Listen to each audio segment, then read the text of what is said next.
Good afternoon, everybody. It is a little bit after 12. Jay and I got up early. 9:30 was early for us, or for me anyhow.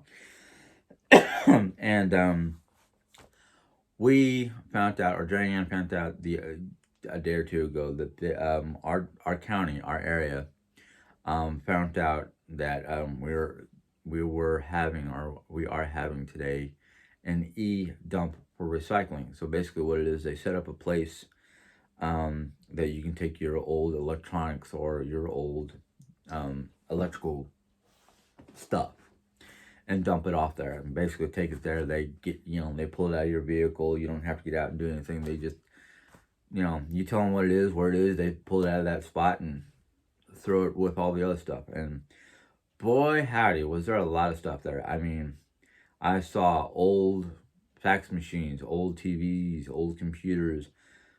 People were dropping off old lawnmowers, old water softener systems, water heaters, stoves, refrigerators, dishwashers,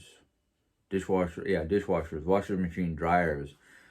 They even had a mound of old tires and just like stuff that our local recycling center does not take on a regular basis or normally. So it's like, cool. And we only had the two things to drop off. We only had an old, outdated laptop and an old, outdated CPU system that uses like Windows 7, or the laptop no longer held a charge. In other words, even with a brand new battery, we got that laptop like 10, 15 years ago and replaced the battery once, and the battery, we weren't going to, fork over more money for a new battery when the software itself was going out of date. So we couldn't get it to keep a charge, let alone hold a charge, and even plugging it in directly into the wall, it wasn't working. So something was wrong with the electrical system. The CPU, it was just outdated. So yeah, took that to them. But anyhow, last night we didn't really do much heavy duty work around the house. One, I ran out to do a grocery pickup because there was some stuff that we really needed, and two, there was a tray that we're going to use for part of our decoration on one of the side tabletops. And the reason why we're going to use this tray as a decoration piece is because it has a lip. That way, things can't get knocked off of it and go straight to the ground, or roll off of it and go into the ground, whatever. But it was red. Well, most of our furniture the furniture schematics in the living room has no red components. So we just said, it's spray painted black. So we got some Canyon Black, 2X satin spray paint. Spray painted it black, let it cure overnight, and well, as soon as I'm done with this, we're going to go in and hit the last part of the living room, which is just basically decor. And then tomorrow, if I feel up to it, instead of taking a day of rest, or Monday, we're going to start doing if we don't do it today, some of the stuff in here. It depends on how long it takes to do the living room and how I feel afterwards. Jerry's leaving a lot of it on my shoulders because I'm the one who's doing most of the physical aspect of the work. That's how we work as a team. I do the physical, she does all the mental. That way I don't have struggles of like, I don't know what I'm doing, and have a, conniption. But anyhow, I got to read some of my American Cozy last night. We're going to dig into that. And I tell you what, I should not have read this last night. I should have read it during the daytime, because I got done reading what I read, and I went, bing, light bulb, let's start doing stuff. No, it's 3 o'clock in the morning, time to go to bed. So I started reading it, and I underlined a couple of little sections. One of them, I was like, ooh, that is very kind of poignant. And it says here, a sanctuary where you can relax, be yourself with no judgment. And she's talking about, a cozy home. Place that I can call a sanctuary and just relax and be myself without judgment. Okay, cool. I understand that. Home is basically a place that you're supposed to be able to come to, relax, rejuvenate, restore yourself, reset, whatever you need to do. It's also a place that you can, if you have family or friends that you want to invite over, and you can invite them over to have a nice little Hagee style get together without worrying about, oh man, I have to clean this, I have to do this, I have to do this. No, I don't want anybody over because my house looks like a wreck. Or I'm not happy with it because I can see fingerprints and I don't want to be judged by what my house looks like. Don't worry about this. If anybody's worried about this, basically it's a dry patch of skin that I scratched too much last night. Yes, I'm pointing it out because some people might see it and go, me, and I don't need people doing that right now. Then I underline this down here in the bottom. It says, having a home base that supports you and nourishes your spirit will change your life. Now, the reason why I underline that is something that people have been talking about lately, and I know I've said it myself. I want an RV. I want to be able to have an RV so I don't have to worry about hotel expenses or where am I going to stay visiting friends or family. The only thing I have to worry about is either a place that I can park my RV or my trailer or whatever, my camper, whatever, and be able to visit the sites. That's why we're starting to look more into trailers, because the aspect of if we can have a small enough trailer that we can sleep in, maybe have a, we're not worried about a bathroom system because we can either use bathrooms or use the outhouse or whatever. We're just worried about someplace that we can comfortably sleep for the night and maybe have like one of those outdoor pop open kitchenettes. But yes, we are planning on keeping this house if we can afford to keep the house and the RV. We're not totally moving into an RV. So right now it's just something to use for getting out and about and away from home. But as Jerry was saying, or she said on a video that she just made, home is wherever we are. Whether we are here at our home, our physical home, or out and about in the countryside with our RV, trailer, camper, whatever you want to call it. As long as we're together, we're home. And the next thing I underline is this idea of home is a safe haven, is at the heart of coziness. And this brings us to Hughie and how to invite it into our homes. Like I was saying, homes don't have to be a permanent location. Home could be on the road. Home could be wherever you're happiest. I'm happiest out in the woods. Granted, I can't sit there and claim a section of woods that I visit all the time as mine and mine alone and call it home. No. I just feel more at home in the wilderness away from people. Not because I'm an introvert, but because sometimes people can be very aggravating. That's one of the reasons why I want an RV and like the idea of having an RV when I get it, because if I'm basically self-employed or however you want to put it, and I just get tired of people, I can get away. Now, right now, because of the way things are, I don't deal with people a lot. So I don't worry about people. I deal with the digital family that I have or the digital people that I deal with. And sometimes it's just kind of like, nope, don't want to deal with it. I'm not going to look at the comments. Not going to read the comments. No. People can be very aggravating. But anyhow, the next section I underlined is, the title of this section is called Where to Begin. While creating a cozy home doesn't happen overnight, you'll be happy to learn that it is not an expensive, complicated process. Not an intensive, complicated process. Nor is it expensive. I jumped and rearranged my sentence. Sorry. With a few simple actions, you'll notice that your home suddenly feels fresher, lighter, warmer, and more inviting. It is true. Any of you who are watching my channel listening to what I'm talking about, and decide to start sprucing up your home, decluttering your home, rearranging your furniture, cleaning it up, the whole 9 yards, you'll find out within hours of finishing up the project for just one room alone can feel a whole lot more open, a whole lot more clean, more energy, more warmth, more vibrance, more alive. We are The only thing left in our living room that we need to do is basically the decor. Once we're done with the decor and we decide whatever is left over, we can either throw in the back of the van for a yard sale or give a giveaway or whatever.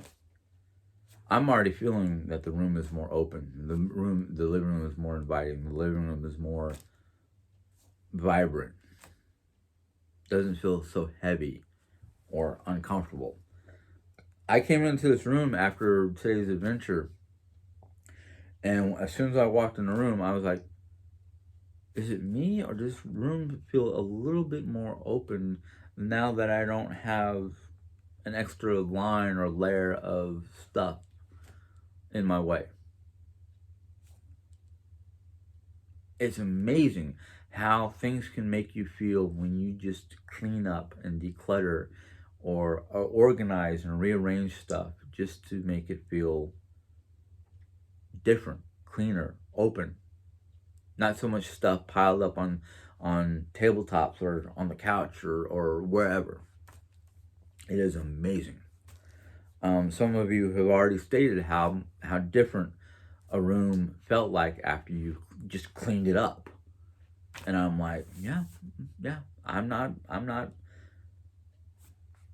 I'm not handing off a load of crap or, speaking out of my ass or making shit up. I'm reading from a book that somebody wrote, I don't know how many years ago.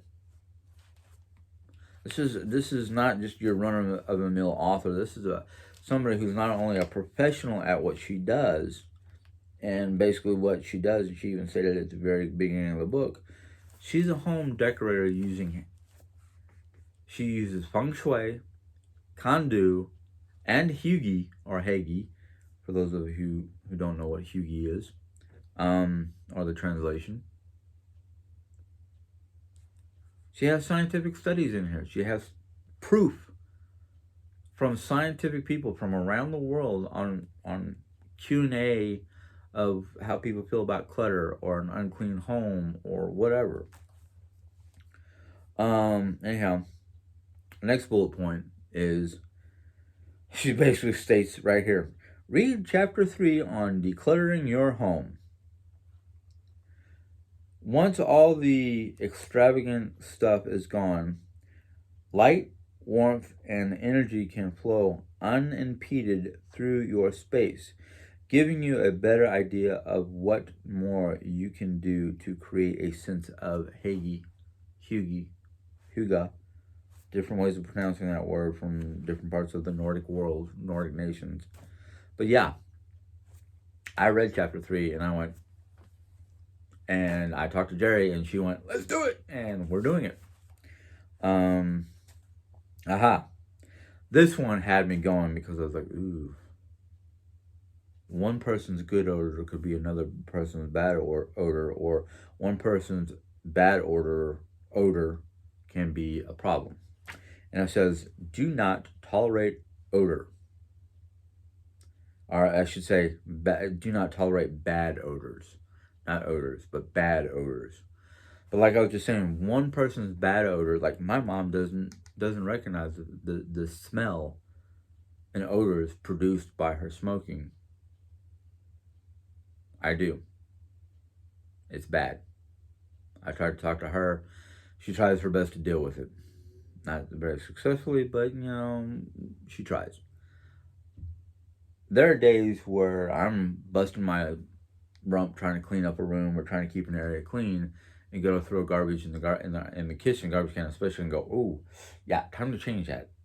Whether the bag is overflowing or half full, if it has a bad smell, I'm like, get out. I don't care. what I end up doing is I'm like, okay, that's starting to smell bad. Let's see here. I can take some of the trash from the living room, put it in this can. Some of the trash from the bathroom, put it in this can. Some of the trash from various different rooms, just to fill up the one can, so I can get it out of my house. If I can't fill it up, I'm still like, okay, I don't care how full it is. It's a really rank odor. It's got to go. Basically, what she says is invest in or make a room deodorizing spray. Or if no one has sensitivities, get natural scented candles. Humans have hundreds of odor receptor genes, which can help distinguish pleasurable odors from dangerous ones. Musty, musty, musky, dirty smells make us uncomfortable and create a distracting environment. Sorry. I always receive compliments from people on how my house smells, on how nice my house smells. I'm sorry. I'm getting a little ahead of myself. I need to slow down. I'm excited. I'm happy. I'm like energized and just ready to go. My scent. Oh, my secret is keeping my kitchen and bathrooms clean and using naturally scented candles. A pleasant smelling house is one people, the homeowners included, love to be in. She's right about that. I love certain natural smells. In fact, I'm surprised I'm not burning my candle right now. No, I'm gonna light it up because I'm gonna be here for a moment or two. See, the problem in my house. Excuse me. Let me light this candle so it can create that warm, beautiful smell in here. All right, there we go. Problem in my house. I love the smell of certain kinds of scents. Mom, on the other hand, has issues because sometimes there's an underlying smell that she can detect, but I don't seem to smell it that she doesn't like.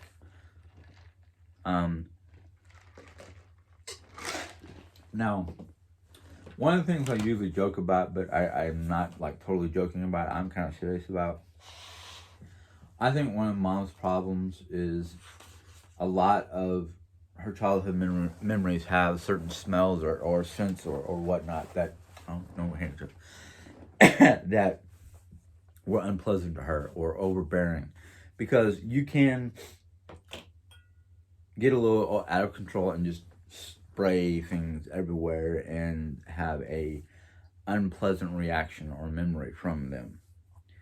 I think one of my biggest concerns about candles, especially candles, they can be dangerous if not monitored because of the flame. Now, there's a section I'm going to read here in a moment or two that talks about candles. So I'll talk more about candles and whatnot then. But to me, there are certain aromas that I enjoy. Now, I know I have allergies. I had them really bad as a teenager, and my allergies aren't that overbearing anymore. I can tolerate certain smells. I love the smell of honeysuckle.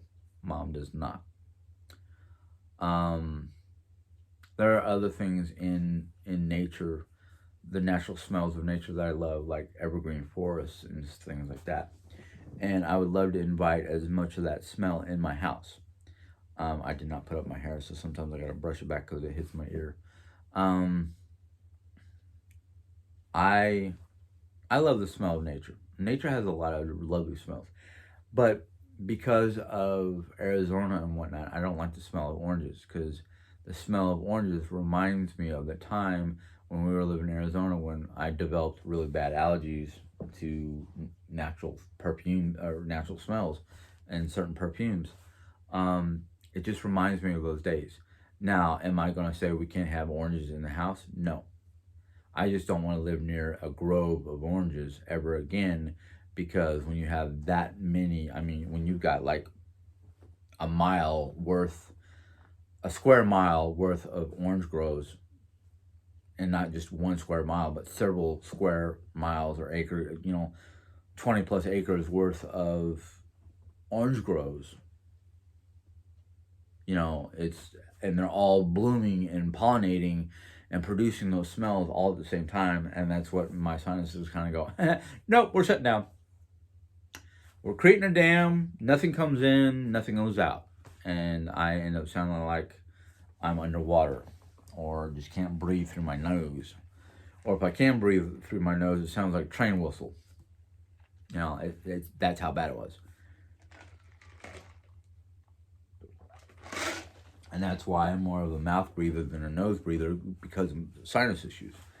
So between that and, you know, all at the same time, with all within the same year, I developed really bad allergies to pollen or basically anything that pollinated. Bronchial asthma. I was on 4 different medications for allergies and asthma alone, plus the other. I think within a year's time, I was on like 6 to 8 different medications dealing with allergies, sinus issues, bronchial issues, asthmatic issues. I had 2 different types of inhalers. One was a rescue inhaler, and one was this device that was an inhaler. Basically what it is, you just unscrewed it, you take this white powdery capsule, stick it in there, screw it on there, click it, you hear it go crunch, and then you sucked in the powder. And that, in fact, I had nose sprays. I had the old capsules that my grandmother called a horse pill, because I had to literally take that by itself, and 9 times out of 10 I would gag on it. So yeah, I can understand some smells that people go, oh, that's a lovely smell. Other people are like, nope, keep it away. So when it comes to smells, each to their own, but you got to realize that there are smells out there that our sinuses go, nope, that's rotting meat, rotting vegetation, that's just nastiness, got to get rid of it type stuff. So yeah, smell does play a big part in our lives. You can buy candles, you can buy deodorizing sprays, there's all kinds of things that you can buy that help alleviate some of the bad smells and produce good smells, like Febreze One. That's one of the many main deodorizing sprays that we have in the house. One, there is a Febreze, non-scented Febreze. It does have a mild smell because of the fact that that's just part of the chemical in it, the whatnot, and it covers up the smoke smell, and it deodorizes the furniture. You can get the one that's basically for air or cloth. Basically, you can spray it in the air, you can spray it on furniture to get rid of certain kinds of odors, whether it's cat odor, dog odor, smoker odor, whatever. It's a really good one. But if you can learn how to make your own deodorizing spray, where you can add natural scents, that's great. One of the things that we have in this house, I think I might have put it in a drawer out in the other room to store it. But we have this candle called a smoke eater's candle. It's non-scented, and you light it up, and it will basically absorb the smoke in the air. But it has this mild scented stick or something like that. That as the candle burns, it releases this natural mild smell that Mom doesn't mind. So it's like, okay. I just know Mom can't handle certain kinds of artificial smells, which a lot of non-natural candles has. Now, there's a place in Effingham, Illinois, or I don't know, is it Effingham? Well, there's a candle place. It's all about candles in between here and Ohio. I don't know if it's in Illinois or Indiana. I thought it was close to Effingham, but I'm not sure. I love going in there because it's got all these beautiful smells, and they've got a section in there that are all natural beeswax candles. those are the best type of candles I have because of the fact that there's no artificial aspect. There's no artificial resin or whatever they use for some candles. Um, Eden, she makes candles out of beeswax and hemp wicks and adds essential oils in the candle, and they don't bug me, but sometimes they bug mom. But anyhow, I'll talk to you more about candles because she does tell you about it. The next one is called "Let There Be Light." Change your light bulbs and add lighting where needed. Darkness in small doses can be romantic and moody, but if your house is darker than the midday light on a clear September day, it's too dark. Living in a dark home can make you prone to depression, distractions, sadness, fatigue, and so on. Easy tricks you can use to bring more light into your home include using brighter bulbs in your existing light fixtures, installing more light fixtures or lamps, and keeping window coverings open during the daytime. Adding mirrors to rooms to reflect light can also give your home a warm, sunny feeling. Now, there was a 10 to 20 year, no, not that long, 10 to 15 year time frame after 86. So like 86 to 60, 80, not 60, 86 to 96. So yeah, 10 years. I was in a weird place. I was in a place of denying the bright, cheery lifestyle of what the Bible says Christians are supposed to be like, and just was studying and reading all kinds of other stuff. I didn't know much about the Norse or my connection, ancestral type stuff that connected me to the Norse people. But I did go through a series of studying Druidism, Wicca, Mohammedanism, Confucianism, Taoism, all the different religions I can get books on. I even actually invited Mormons into my house and read their book, and yeah, that kind of pissed me off because I was like, yeah, right, okay, no. If you're a Mormon and you're watching my channel, I have no ill will towards you. I just can't follow your beliefs. It just sounds a little too far-fetched for me. Especially when a lot of it, if you've ever read the Bible through and through, a lot of it mimics the Bible, but it has no real biblical connection in my mind. But like I said, you know, everybody can believe what they want to believe. Everybody can follow whatever they want to follow. That's a personal choice. But yeah, I went through a time where my room was always dark. My furnishings were dark. My covers were a dark color. In fact, after my father passed away and we moved to Paradise Valley, Arizona, we got a house. And after they built the house, the interior decorator came to us and said, okay, this room, what do you want? What color do you want your carpet? What color do you want your walls? What kind of colors do you want for your drapes, your curtains, your blinds, whatever it is, on the window? And I let Mom pick out all the colors throughout the house, and my cousin Debbie and her son was living with us at the time, so they got to pick out the color for their floor and their room and their walls, and it came to my room. Now, my room was right above the garage, so my room was always hot. I knew it was going to always be hot because of the fact of where it was located in the house and what was below it in the whole 9 yards, because it was a 2-story house. And I thought to myself, well, one, I want the colors to be a darker shade because they'll help, they'll help with dealing with the heat, or at least that's what I thought.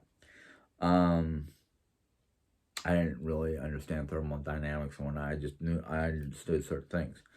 So I was like, okay, I want the carpeting to be like a midnight blue, the darkest possible color of blue, just shy of being black. I want my walls to be like a burgundy. I mean, like a deep, deep red, almost blood red. And the only thing cheerful about my room was the fact that I loved animals. So I was like, I want these vertical blinds to have an African or some sort of animal print, like animals, not just like leopard spots or whatnot. I wanted to see animals, and the only thing they had in stock was like an African animal safari type motif, and that's what my bedroom looked like. So yeah, and guess what? Those vertical blinds never came open except for maybe once in a blue moon in the wintertime and or at nighttime when I wanted to see the bleak dark skies. So yeah, I agree. The darker your living space, the more negative vibes you're going to have to deal with. So I do agree because now that my house is more airy and lighter in color and whatnot, except for I like to get rid of the gray color. Um, I agree with her. Um, this next one was interesting. Music creates the mood. Okay. Um, Basically, she says invest in CDs or make playlists of uplifting music that make you feel calm and happy. Music has been found to manipulate moods. It can speed up your heart rate and create feelings of anger or aggression, or help you slow your heartbeat and leave you feeling relaxed and safe.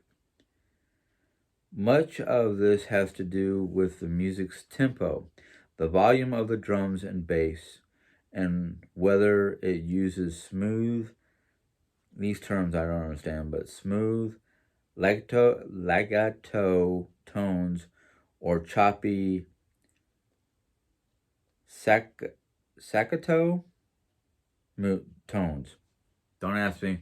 I'm just trying to read these words and I don't understand what they are. Classical music by composers such as Mozart, Haydn, and Beethoven, and bar baroque music by composers such as Bach and Handel are especially effective at evoking a sense of happiness and calm.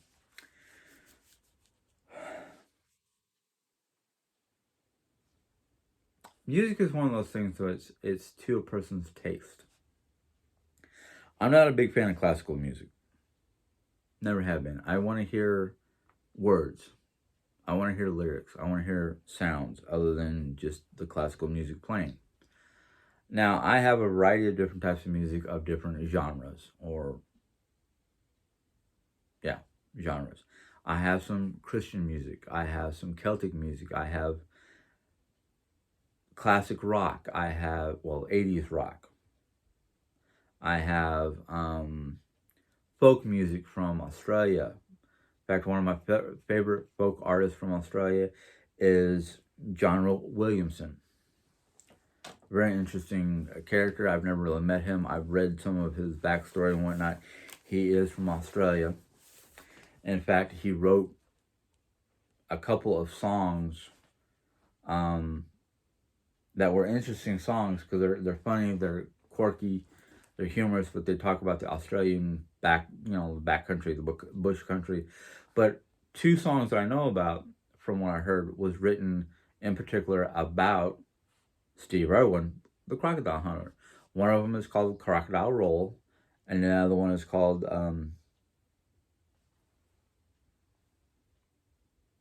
it's about an emu. But he actually wrote a song and was at Steve Irwin's wake. So yeah, they were kind of close. But yeah, music does set certain tempos. Like I will listen to certain Celtic music to help me relax at night to go to sleep. I will listen to either my Viking metal or some of the 80s rock that I have while I'm trying to work around the house, because it gets me up and flowing and moving and edit it. And then for like the in-between times, depending on how I'm feeling, I might listen to some of the contemporary Christian music I have. Artists, I'll give you my list of artists that I listen to. For him, Casting Crowns, Third Day, DC Talk, um, classic rock like, actually I don't even know the artists, I just know the soundtracks they came off of.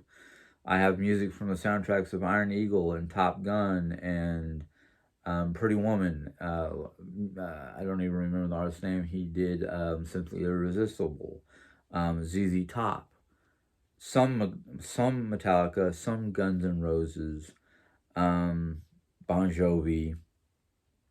Then we get into like the Celtic music, which is like Celtic Woman or Celtic Thunder. And then there's the Viking music by a group called Skeld, which actually translates to poet or poets. And then there's the rock band, the Viking metal rock band Tyr, Tyr. So I have my different genre, my different areas of music that I like for different reasons. Some people might not like the same music I do. That's fine, Danny. We have our own taste in music, but depending on the tempo and the beat and all that stuff depends on how it affects us physically and psychologically. So she's right. Music can create moods. It can alter our mood to being happy, being sad, being aggressive, being, whatever. I'm sorry, this is probably going to be another long one because I might have to cut this one in half.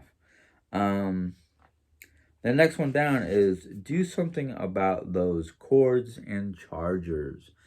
We live in a digital age where we have more electronics and cords and whatnot than we know what to do with. So it's kind of hard to keep them under control and make them so unsightly.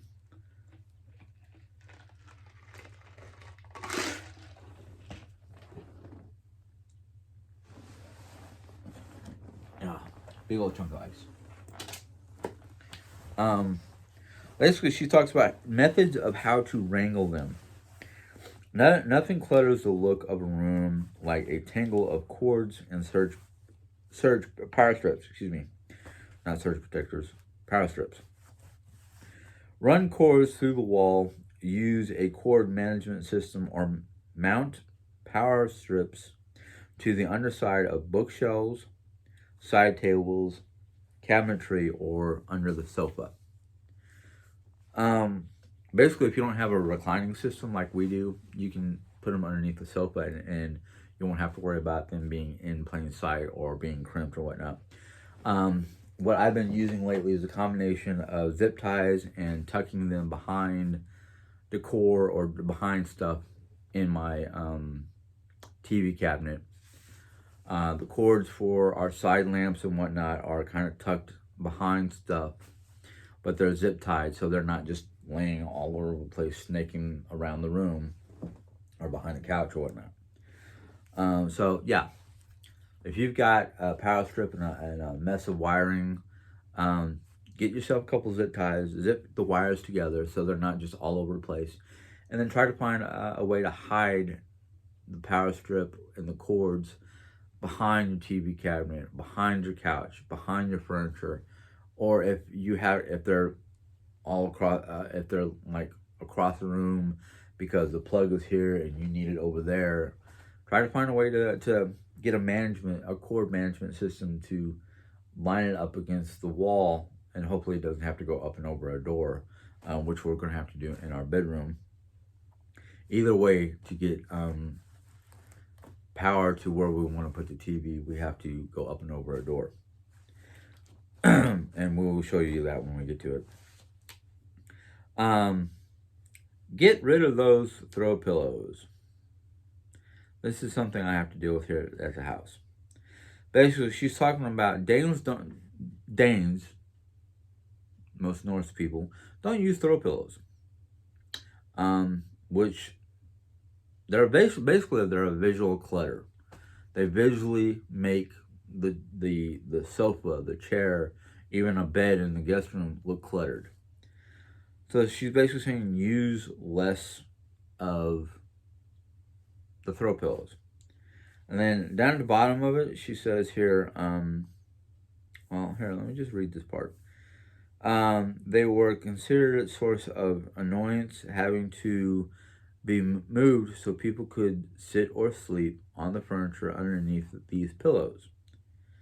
If you are a pillow lover, which my wife is, who cannot imagine living without your collection, here's the challenge. And this is the challenge. And this is something I'm going to put forward to Jerry. Put the throw pillows away for a month and see how your room feels. I suspect it will feel larger, cleaner, and more energy filled.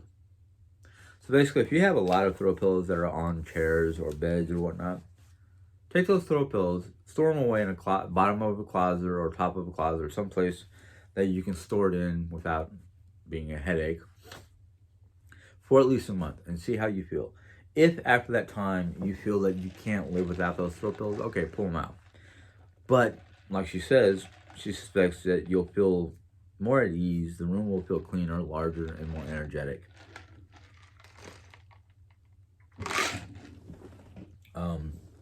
I would love to do that. I'm not a throw pillow person.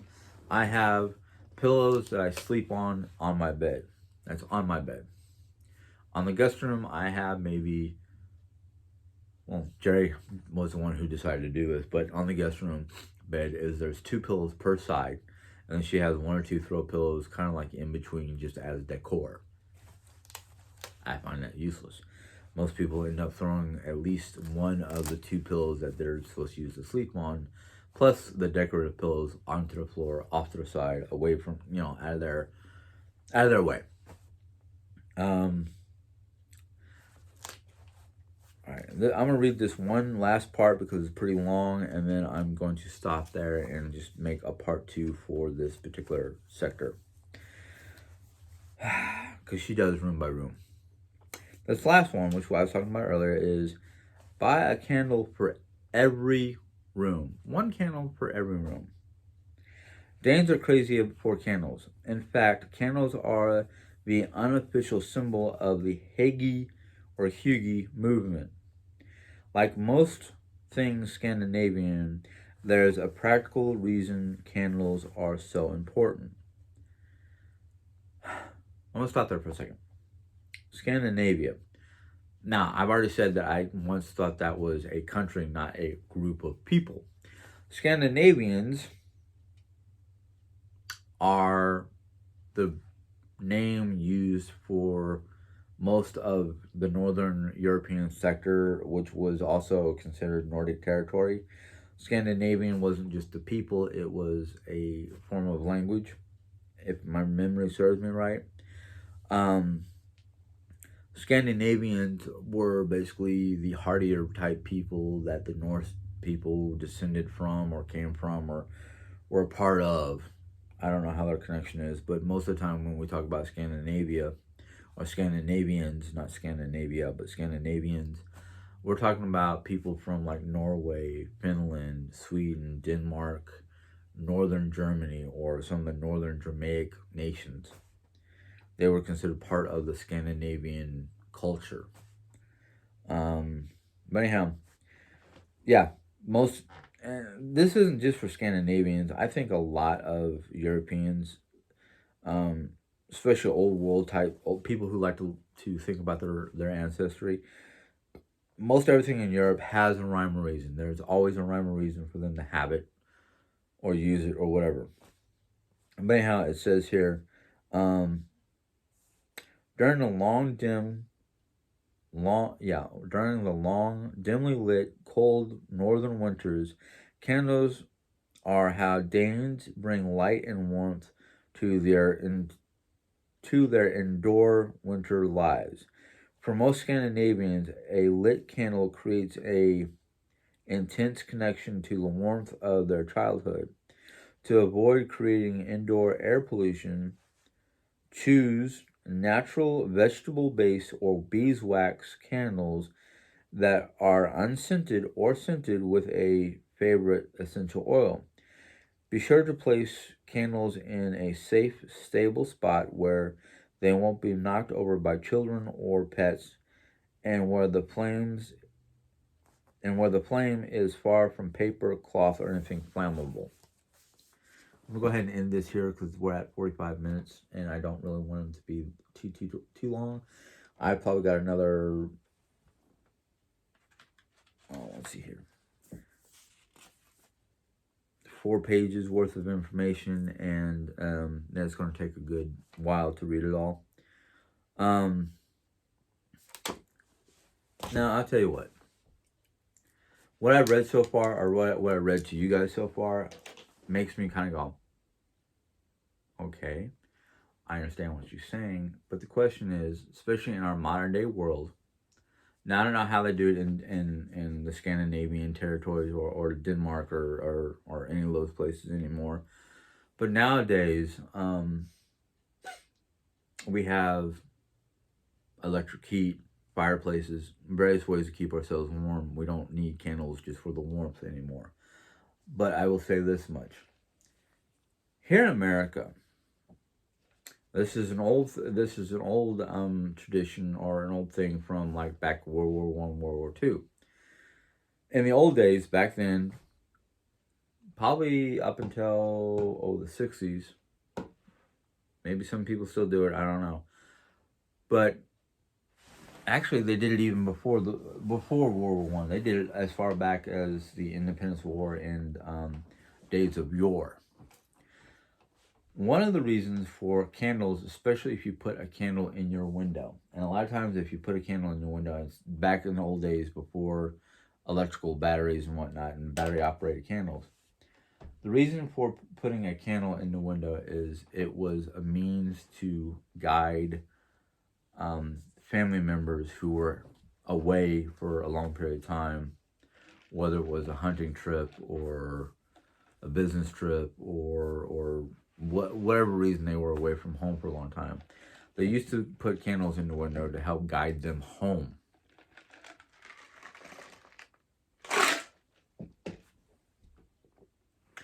Now, for people nowadays, anybody who doesn't follow some of the old traditions, they're like, oh, candles for emergency uses only in case the power goes out, blah, blah, blah, that kind of stuff. I agree. Candles are a great source of light and warmth if power goes out. And nowadays, because you can go out and buy like a battery operated candles and stuff like that, most people don't like the idea of having open flame candles anymore because of the dangers. Well, the dangers of having a the dangers of having a candle nowadays is basically ignorant.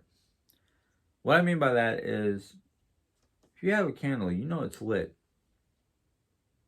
Are you gonna leave it where somebody can where it can get knocked over? Are you gonna leave it near flammable objects, whether it's paper, cloth, whatever? No.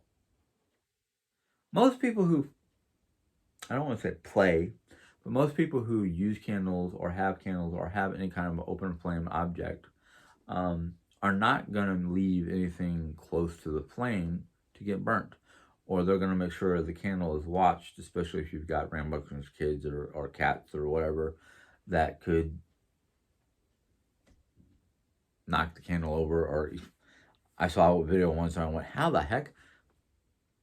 Somebody's cat, big long tail, big fluffy, furry, long haired cat, was too close to the candle and the cat's tail caught on fire.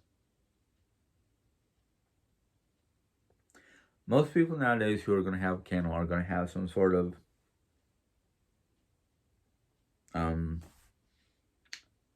lantern type system to keep the flame from being too high so something can catch fire.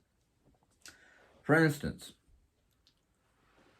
way back when, before electricity was a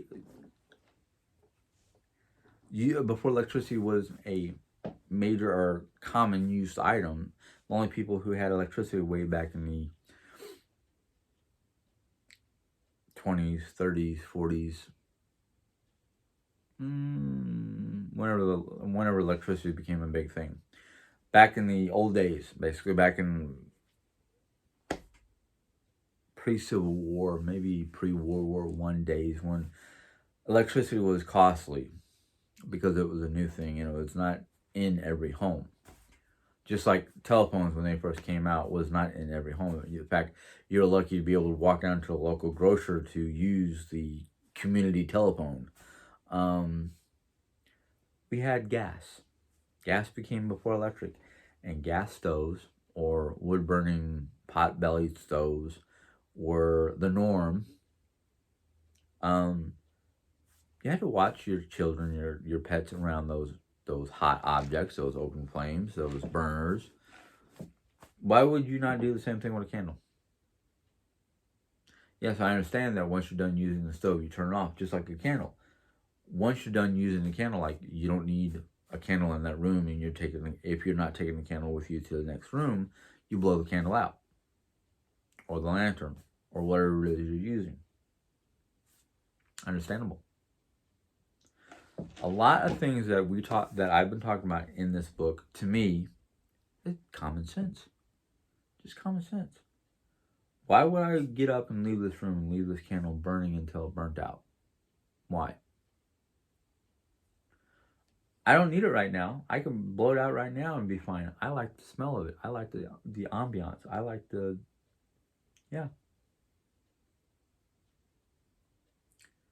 Fire is a primitive thing. No matter how you don't like the idea of using candles or a fireplace or something like that with an open flame, there's a part of our primitive brain that still goes, ooh, fire good.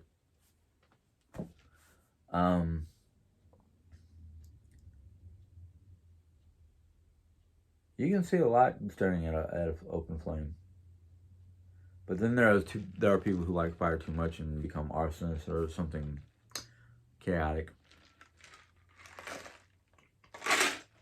But anyhow, that is my video for today. Hopefully you enjoyed the information that I talked about. I know I did. Of course, if I didn't, why would I be reading it? I'm hoping those of you who have been following along and have been taking a deep interest and even trying to introduce the information and practices into your own lifestyle.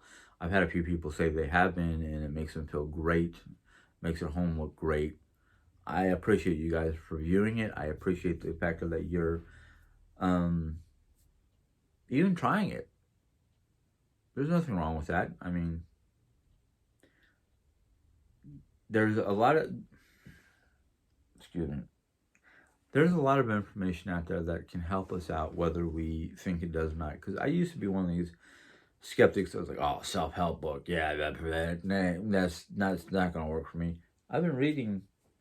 I did not realize that The Secret of, or How to Live Hagee, plus this book are self-help books until I flipped it over after starting to read some of it. And it says right here in the upper left corner, self-help, personal growth, happiness. It says it right there. Right there. Yep. I don't know if the camera can see it. And I was like, oh, really? Oh, personal growth and happiness. Yes. Self-help. I never considered it. But you got to realize a lot of my old attitude of thinking that reading a book or indulging in various materials were beneficial. I thought it was just like entertainment. Because my first books that I was reading were, well, yeah, Jack London was entertainment, but Mary Summer Rain was more spiritual. But anyhow, let me wrap this up before it gets way too long. Like I was saying before, if you enjoyed this book and you enjoyed the video and you're enjoying what I've been telling you and transpiring from the book to you guys, that's great. You know, you can do a little thumbs up thing if you want to. Any questions or comments about the book or this particular video, you can make those in the question comment area. If you're new to my channel or you've been listening in on some of the American Cozy material and you have not, maybe today was the day that you decided, you know what, this is really good. This has really been helpful. Your choice, you can hit the subscribe button. And once you do that, little bell pop up and you click on that bell and YouTube will notify you when I put in my next video, which should hopefully be tomorrow morning or soon. I've got a couple of videos I gotta post. I'm about a day or two behind on my schedule because things got thrown out of whack because of personal issues. Mostly, oh, I forgot to put the video out. Type deals. But anyhow, hopefully you guys enjoy it. You guys have a good day. Enjoy. Bye.